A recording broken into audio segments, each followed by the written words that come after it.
Lähis-Ida on taas leikides. Iraan ründas esimest korda pärast aprillis Ameerika Ühendriikidega vaherahu väljakuulutamist massiivselt rakettidega Iisraeli. Eelkõige tulistas Iraan ballistilisi rakette Iisraeli põhjaosa pihta. Need tõrjusid õhutõrjesüsteemid. Iisraelis teatati kohe, et sel ööl peab Iraan põlema ning vihjati vasturünnakule Iraani vastu. Kuid olukorda sekkus kohe Donald Trump ja hakkas kõigile ootamatult mõlemaid pooli veenma ja paluma, et nad peatuksid ega tulistaks. Alguses kutsus Donald Trump Iraani üles läbirääkimistele naasma ja väitis, et justkui esmaspäeval pidid nad allkirjastama rahulepingu. Aga nüüd juhtus selline asi.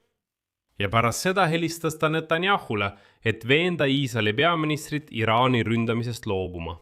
Kuid tundub, et vähesed usuvad Iraani sõnu. Selle saate salvestamise hetkel sulgesid Süüria ja Iraak kiiresti oma õhuruumi, oodates Iisraeli massiivset rünnakut.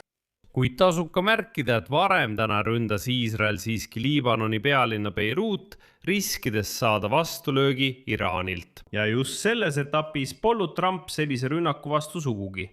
Kuid siin saab juba selgeks, et Donald Trumpi avalikud üleskutsed neutraliseerimiseks Netanyahul ei tohi mingil juhul Iraani vastu rünnakut korraldada vastuseks. See on järjekordne avalik etendus ehk mäng publikule. Sest juba lekib infot selle kohta, et tegelikult kutsuvad USA praegu üles peatama kõik vasturünnakud Iraani vastu, et anda võimalus läbirääkimisteks. Ja kui Iraan ei tee USA-ga kokkulepet, siis saab Iisrael rohelise tule, ameeriklased liituvad ja sõda jätkub. Aga vaatame nüüd kõike rahaliselt. Punktide kaupa ja paneme kõik kenasti paika. Minu nimi on Aleksei Bitši ja arutame seda teemat koos. Aga enne kui alustame, palun tellige kanal, pange like, kirjutage oma kommentaar ja kindlasti liituge minu Telegrami kanaliga Bitši News. Link sellele on selle video kirjelduses.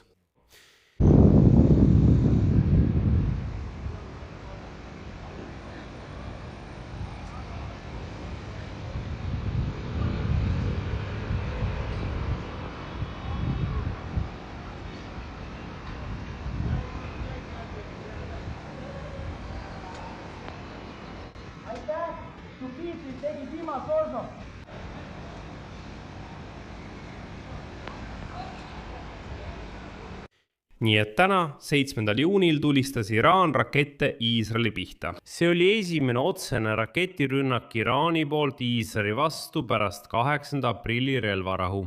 Nagu te mõistate, tähistab see suurt piirkondlikku eskalatsiooni ja ähvardab nurjata Ameerika ja Iraani läbirääkimised ning sõda uuesti alustada, kuna Iisrael kavatseb Iraani rünnakule vastata.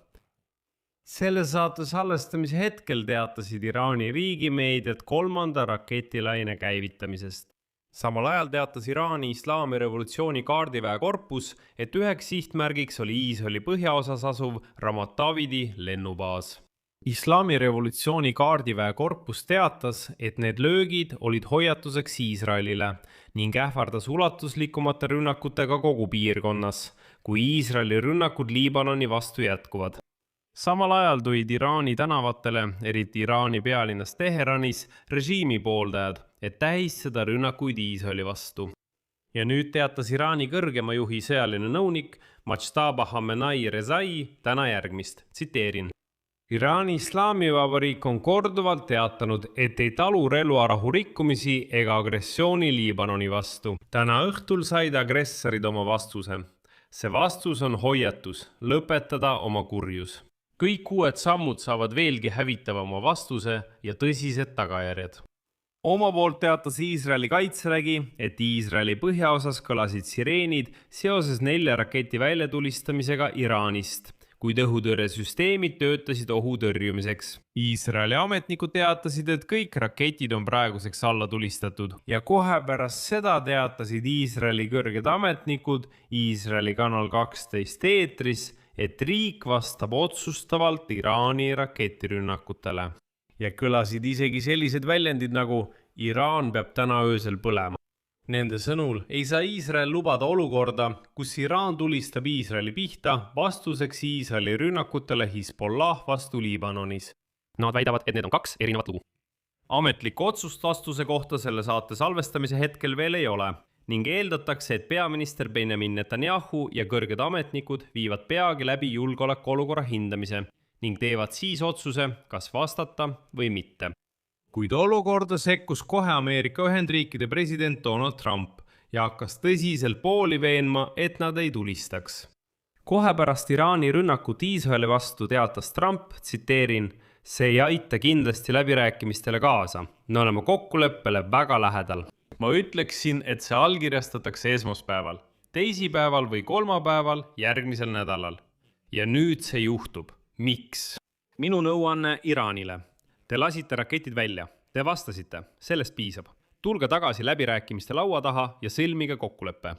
Kohe pärast seda teatas Trump, et Iisraeli vastunöök ei tule, sest ta helistab praegu Iisraeli peaministrile Netanyahule ja kutsub teda üles mitte vastama Iraani raketirünnakule. Ja veel kord, selle saate salvestamise hetkel kestab endiselt Donald Trumpi ja Benjamin Netanyahu telefonikõne. Aga mis on huvitav, USA peatab homme, esmaspäeval, saatkonna ja konsulaadosakondade töö Jeruusalemmas ja Tel Avivis. USA saatkond andis samuti korralduse, et kõik Ameerika Ühendriikide riigiasutuste töötajad ja nende pereliikmed Iisraelis püsiksid varjendites ning oleksid valmis kohe punase häire korral turvalist ruumi liikuma. See tähendab, ilmselt midagi siiski kardetakse. See tähendab, ilmselt midagi siiski oodatakse. Pühapäeva õhtul teatas ka Iisraeli valitsus ise, et esmaspäeval, homme suletakse kogu riigis koolid. Iisraeli kodurinde väejuhatus andis samuti elanikkonnale korralduse jääda varendite lähedusse ja järgida kõiki edasisi juhiseid seoses võimaliku tõsise konflikti eskaleerumisega Iisraeli ja Iraani vahel.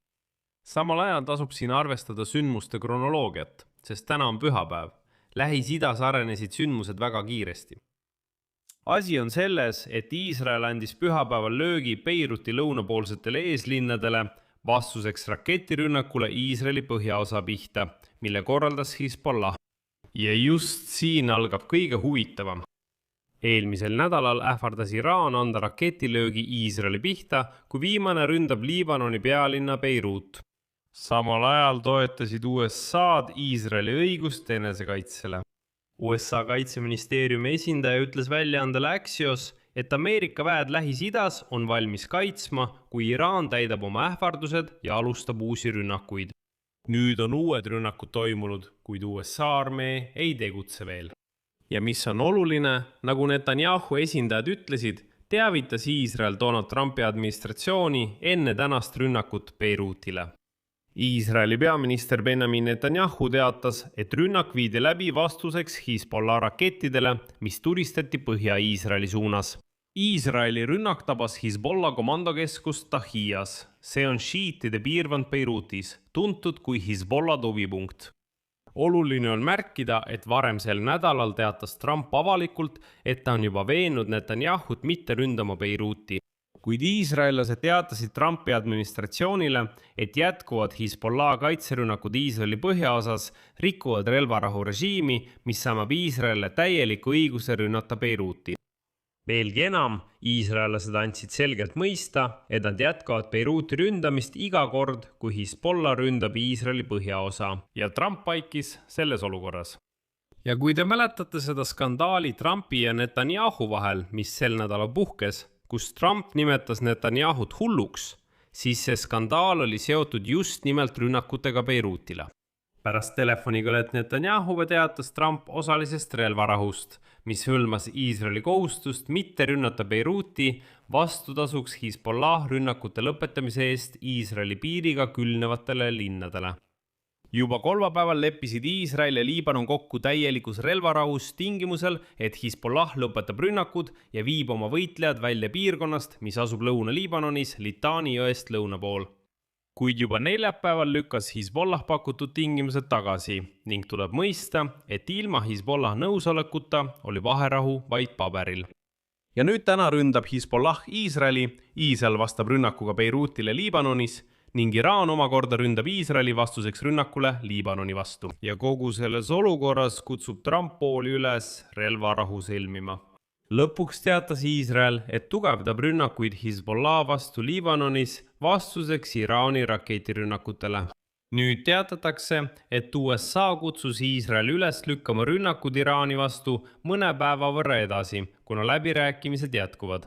Teatatakse, et USA edastas Iisraelile, et oleks mõistlik oodata rünnakuga paar päeva. selleks, et hinnata võimalust kokkuleppele jõuda. Vastasel juhul saavad pooled liikuda varem kokkulepitud ühistegevuste juurde, selle asemel, et kulutada see võimalus piiratud löökide vahetamisele. Siia panen 3 punkti, teie arvamus ja järeldused. Kirjutage selle saate kommentaaridesse.